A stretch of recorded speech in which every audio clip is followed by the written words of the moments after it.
السلام علیکم ناظرین، میں ہوں آپ کا ہوسٹ ناصر طور اور آپ دیکھ رہے ہیں میرا یوٹیوب چینل ٹوڈے ود ناصر طور۔ ناظرین، آج وقت ایسا آ چکا کہ ظالم کہتا ہے کہ مجھے ظالم بھی نہ کہے، وہ ظلم کرتا رہے اور اس کے خلاف کوئی آواز بھی نہ اٹھائے۔ ایسا ہی کچھ اسرائیل بھی چاہ رہا ہے۔ ایک چھوٹی سی اسرائیل اتنا طاقتور ہونے کے باوجود ایک مووی، ایک فلم جو کہ بنائی گئی ہے، اس کے اوپر وہ اتنا واویلا کر رہا ہے کہ نیٹ فلیکس نے جب کہا کہ وہ اس کو اپنے نیٹ فلیکس کے پلیٹ فارم پہ اس کو ریلیز کرنے جا رہا ہے تو اس نے نیٹ فلیکس کی سبسکرپشن کو بھی روکنے کی بات کی۔ یہ مووی کیا ہے اور یہ کس حوالے سے ہے اور اسرائیل کو اس سے کیا تھریٹس ہیں اور اسرائیل نے اس بارے میں کیا موقف اپنا ہے، سب کچھ جانتے ہیں آگے اس ویڈیو میں۔ لگنے سے پہلے اس چینل کو سبسکرائب کر دیں اور بیل آئیکن کو پریس کر دیں۔ ایک مووی جس کا نام فرا ہے، جی ایک مووی فرا جو اسرائیل کی بربریت پر بنائی گئی ہے۔ یہ ایک بچی کے حوالے سے ایک ٹرو سٹوری کے اوپر یہ فلم بنائی گئی ہے۔ یہ فلم بنائی گئی ہے 1948 میں، جب جنگ ہوئی، اسرائیل عرب وار ہوئی، اس میں کس طرح سے اسرائیل نے 7 لاکھ مسلمانوں کا قتل عام کیا اور یہ بچی کو اس کے والد نے کس طرح سے ایک کمرے میں کہیں بند کر دیا تھا۔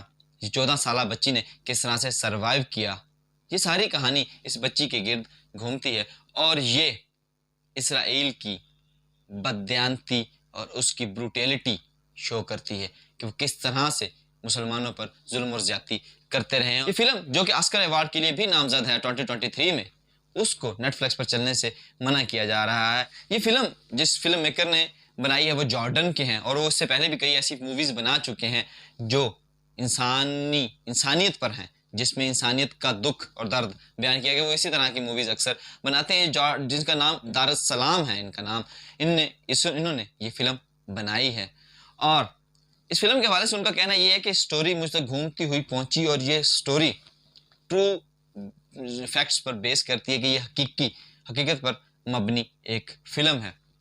اب حقیقت پر مبنی فلم ہونے کی وجہ سے اسرائیل کو اس چیز کا سامنا ہے، وہ کہتے ہیں کہ یہ ہمارے اوپر صرف ایلیگیشنز ہیں، ہم پر الزامات لگائے جا رہے ہیں، جبکہ ایسا نہیں ہے۔ ہم روزمرہ زندگی میں فلسطینیوں کے حالات دیکھ رہے ہیں کہ وہ کس طرح سے یروشلم پر حملے کر رہے ہیں، کس طرح سے وہ فلسطینیوں کو مار رہے ہیں، ان کا قتل عام کر رہے ہیں۔ اسرائیل کے فائنانس منسٹر ہیں لیبرمین، انہوں نے یہ اسٹیٹمنٹ دی کہ یہ صرف اسرائیلی فوجیوں کے خلاف ایک جارحیت ہے، ان کے خلاف ایک بیانیہ بنایا کہ وہ بروٹیلٹی کرتے ہیں، وہ ان لوگوں کو ظلم و زیادتی بناتے ہیں۔ اب دیکھیں اس طرح کے حالات ہو چکے ہیں کہ ایک ظالم ظلم بھی کر رہا ہے اور اگر کوئی اس کے خلاف آواز اٹھاتا ہے تو اس کو کہتے ہیں کہ یہ آواز بھی نہ اٹھائی جائے۔ اس حوالے سے انہوں نے نیٹ فلیکس کو یہ لکھ دیا ہے کہ اگر آپ یہ فلم ریلیز کریں گے تو ہم آپ کی سبسکرپشن کو ختم کر دیں گے۔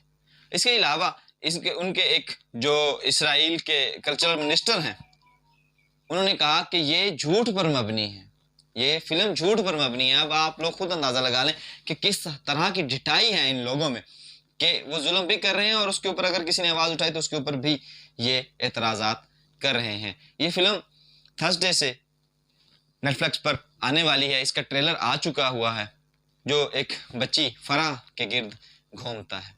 اب دیکھنا یہ ہے کہ نیٹ فلیکس اس حوالے سے کیا کرتا ہے اور نیٹ فلیکس اس کو چلاتا ہے یا وہ اسرائیل کی پاورفل پالیسی کو دیکھتے ہوئے اس کو روک دے گا۔ اب یہاں بات کرتے ہیں ہم اپنے آپ کی کہ ہم خود کو مسلمان کہتے ہیں اور ہم اکثر یہ سوچتے ہیں کہ ہم شاید وہ ہیں جنہوں نے غزوہ ہند لڑنا ہے، ہم پہلے مشرق میں جائیں گے، وہاں کے بادشاہوں کو گھسیٹ کر لائیں گے، اس کے بعد مغرب جائیں گے، یروشلم کو ہم لوگ فلسطین کو آزاد کروائیں گے۔ کیا لگتا ہے ہمیں کہ ہم اس قابل ہیں؟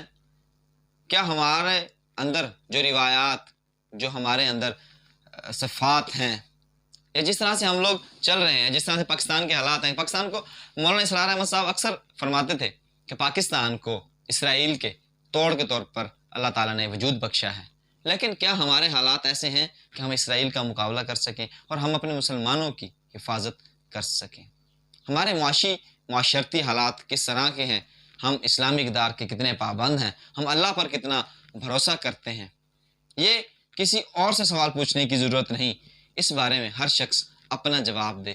خود اپنے گریبان میں دیکھیں، خود اپنے آپ کو دیکھیں کہ کیا ہم جنگ جو غزوہ ہند ہے ہم وہ لڑنے والے ہیں؟ کیا ہم ان لوگوں میں شامل ہوں گے جو غزوہ ہند والے ہیں؟ کیا ہمارے کردار، ہماری اقدار، ہماری سوچ اور ہمارا عمل زندگی ایسا ہے کہ ہم غزوہ ہند لڑنے والوں میں سے ہیں؟ تھوڑا نہیں، پورا سوچیے، اور سوچیے کہ ہم کس طرح سے اس صف میں شامل ہو سکتے ہیں جس کے بارے میں نبی کریم حضرت محمد مصطفیٰ صلی اللہ علیہ وسلم نے فرمایا کہ جو شخص اس غزوہ میں اگر وہ چل نہیں سکتا، وہ گھسیٹ کر بھی شامل ہوگا تو اس کے لیے جنت کی بشارت ہے۔ تو ہم کس طرح سے اس غزوہ ہند کا حصہ بن سکتے ہیں؟ تھوڑا نہیں، مکمل سوچیے، اور اس بروٹیلٹی کے حوالے سے، اس مسلمانوں کے اوپر ہونے والے ظلم کے حوالے سے سوچیے، اور اس کے پر آواز اٹھائیے، اس پر بات کیجیے، کیونکہ کہا ہے، کیسے کیا خوب علامہ اقبال نے کہا تھا، ایک ہو مسلم حرم کی پاسبانی کے لیے۔ تو ہمیں ایک مسلم بننا ہے۔ ملتے ہیں انشاءاللہ نیکسٹ ویڈیو میں، تب تک کے لیے اجازت دیجیے، اپنے پیاروں کا خیال رکھیے گا۔ اللہ نگہبان۔